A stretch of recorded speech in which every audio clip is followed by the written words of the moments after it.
तो दोस्तों, जैसा कि आपको थंबनेल में दिख रहा है, वो हो गया है। डोनाल्ड ट्रंप ने लिबरेशन डे पर जो टैरिफ अनाउंसमेंट किए थे, अमेरिका के एक ट्रेड कोर्ट ने उस पर रोक लगा दी है और ये कहा है कि ट्रंप को ये राइट ही नहीं है कि वो इस प्रकार से रेसिप्रोकल टैरिफ्स का अनाउंसमेंट कर सके। तो जैसा कि आप देख पा रहे हैं, अमेरिका के एक कोर्ट ने, जो कि मैनहट्टन में स्थित है, यूएस ट्रेड कोर्ट जो है, उसने इस प्रकार से ट्रंप के द्वारा जो रेसिप्रोकल टैरिफ्स अनाउंसमेंट किए गए थे, वो इंडिया के लिए 26% था, चाइना के लिए और भी ज्यादा था, दुनिया भर के देशों के लिए जो अनाउंसमेंट किए गए थे, उन सब पर रोक लगा दी है। और हुआ यह था कि अमेरिका के कुछ ट्रेड यूनियंस के लोग, अमेरिका के कुछ यूनियंस, कुछ ऐसे ग्रुप्स जो कि ट्रेड से संबंधित है, इंटरनेशनल ट्रेड जिनका काम है, वो लोग पहुंचे और अमेरिका के कोर्ट में जाकर उन्होंने कहा कि ट्रंप ने जो टैरिफ अनाउंसमेंट किया था, वो वास्तव में शक्ति है कांग्रेस की,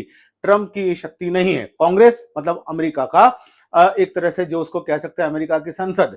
जैसा कि भारत में संसद होती है, वैसे ही अमेरिका में कांग्रेस होती है। तो ये शक्ति अमेरिका की कांग्रेस में निहित है कि वो इंटरनेशनल ट्रेड से संबंधित कुछ कानून बना सके। तो देखते हैं ट्रंप ने क्या किया था। ट्रंप ने international emergency economic powers act का यूज किया था। ये अमेरिका का एक एक्ट है, क्या नाम है, international emergency economic power act. और इस एक्ट ने ये शक्ति दे रखी है कि अमेरिका को अगर अंतर्राष्ट्रीय ट्रेड में कुछ बदलाव लाने हैं, ट्रेड की नीतियों में, पॉलिसीज में कुछ बदलाव लाने हैं, तो वो ला सकता है। अब ये शक्ति राष्ट्रपति के पास भी है, लेकिन इतनी अधिक मात्रा में नहीं है जितनी अधिक मात्रा में ट्रंप ने यूज करा और अमेरिका के कांग्रेस को बाईपास कर लिया। ये पूरी की पूरी शक्ति किसके अंदर निहित है? अमेरिकी कांग्रेस के अंदर निहित है। ये जो अमेरिका के जो इंपोर्टर्स जो थे, ट्रेड ग्रुप्स जो थे, और जो लीगल एडवोकेसी ऑर्गेनाइजेशंस थी, उन सब ने जाकर इस प्रकार की मांग अमेरिका के कोर्ट में की थी। ये अमेरिका का सुप्रीम कोर्ट नहीं है, लेकिन एक फेडरल कोर्ट है जो अंतरराष्ट्रीय ट्रेड से संबंधित मामलों को सुनता है।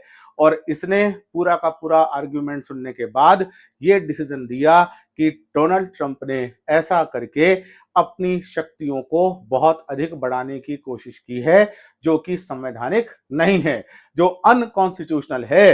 वास्तव में ये शक्ति अमेरिकी कांग्रेस की है, अमेरिकी संसद की है, और जब तक अमेरिकी संसद ऐसा नहीं करती है, डोनाल्ड ट्रंप ऐसा नहीं कर सकते।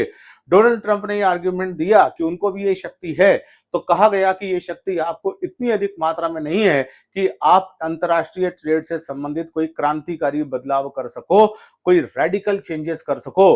और इसीलिए ट्रंप के जो टैरिफ अनाउंसमेंट्स थे, रेसिप्रोकल टैरिफ के जो अनाउंसमेंट्स थे, उस पर रोक लग गई है।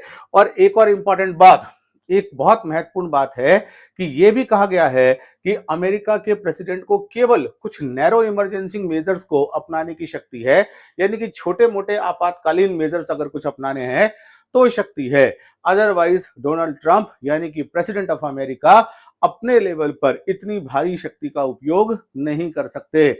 आप सबको याद होगा कि लिबरेशन डे पर डोनाल्ड ट्रंप आए 2 अप्रैल को, और आकर उन्होंने बहुत जबरदस्त तरीके से बताना शुरू करा कि इस देश पर इतना टैरिफ, इस देश पर इतना टैरिफ, इंडिया को भी लपेटते हुए कहा कि 26% टैरिफ। ट्रंप एडमिनिस्ट्रेशन के पिछले जो 110 दिन बीते हैं, वो पूरी तरह से विवादास्पद रहे हैं, और ट्रंप ने आखिर में अपने आर्ग्यूमेंट को और रोचक बना दिया।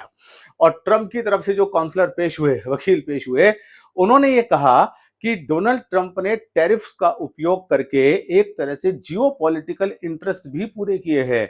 जियोपॉलिटिकल इंटरेस्ट पूरे करने पर उन्होंने आर्ग्यूमेंट दिया कि अगर हम टैरिफ को यूज नहीं करते तो इंडिया और पाकिस्तान जो वॉर कर रहे थे, जो रिसेंट में ऑपरेशन सिंदूर के बाद भारत और पाकिस्तान के मध्य वॉर हो रहा था, उन्होंने कहा कि ऑपरेशन सिंदूर के बाद जो ये वॉर हो रहा था, उसको डी एस्केलेट करवाने में भी इस टैरिफ पॉलिसी का हमने उपयोग किया, और दोनों देशों को धमकाया कि अगर आप युद्ध नहीं रोकते तो हम आप पर ज्यादा टैरिफ लगाएंगे।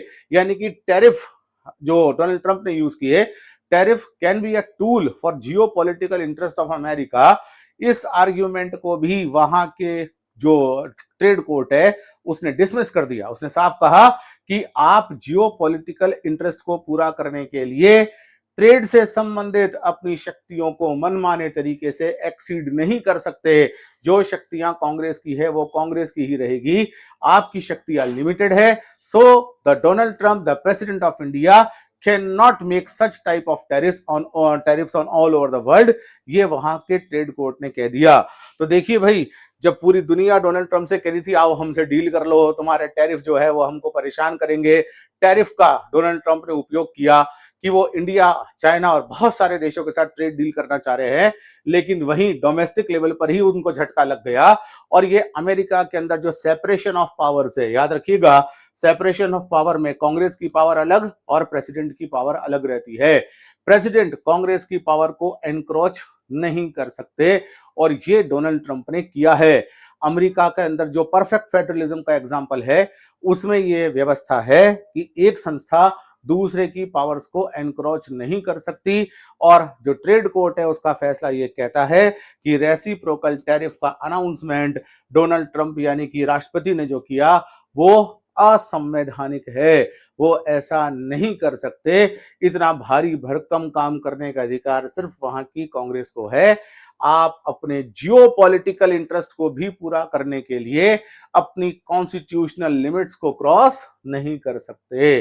तो बड़ा इंटरेस्टिंग घटनाक्रम हुआ है। एक तरफ पूरी दुनिया अमेरिका के राष्ट्रपति के सामने हथियार डाल रही थी और कह रही थी आओ हमसे ट्रेड डील कर लो, रेसिप्रोकल टैरिफ की मार हम पर मत मारो, हमें ये नुकसान हो जाएगा।